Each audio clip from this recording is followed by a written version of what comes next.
রক্ত না হলে তো আমার ছোট বয়সে জীবন চলে যাওয়ার কায়দা। আমার রক্ত দিতে ভয় করে, তুই অন্যদিকে দেখ। হ্যালো ইসরাইল ভাই, আমার ছোট ভাই তো এ পজিটিভ রক্ত দরকার, বুঝছো? রক্ত না হলে তো আমার ছোট বয়সে জীবন চলে যাওয়ার কায়দা। ইমার্জেন্সি রক্ত লাগবে, তুমি একটু রক্ত দিতে পারবা? তোমার তো এ পজিটিভ রক্ত। না ভাই, আমি পারবো না ভাই, আমার রক্ত দিতে ভয় করে, তুই অন্যদিকে দেখ। তুই কার কি হয়েছে? আরে আর বলিস নে, আমার এক ছোট ভাই আছে, তার ছোট ভাইয়ের ব্লাড লাগবে ইমার্জেন্সি, তাই আমার ফোন দিছে। ভাই তাকে অনেক অবস্থা খারাপ। হয়, অনেক অবস্থা খারাপ, রক্ত না দিলেই নাকি মারা যাবে। ভাই রক্তই তো, রক্ত দিলে তো তোমার কিছু হবে না ভাই। আরে ভাই, আমার ওই রক্ত দিতে ভালো লাগে না, আর আমার বিশাল ভয় করে, আমি ওই ঝামেলার ভিতর যাবো না। ভাই তোমার এই রক্ত দেওয়ার জন্য যদি একটা মানুষ বাঁচে তাহলে তোমার সমস্যা কিসে?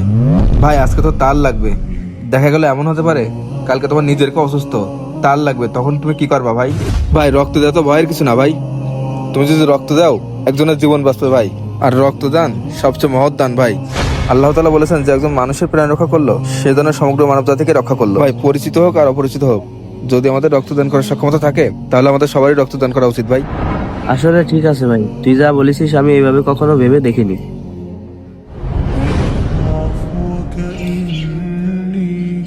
হ্যালো, হ্যাঁ কই আছিস?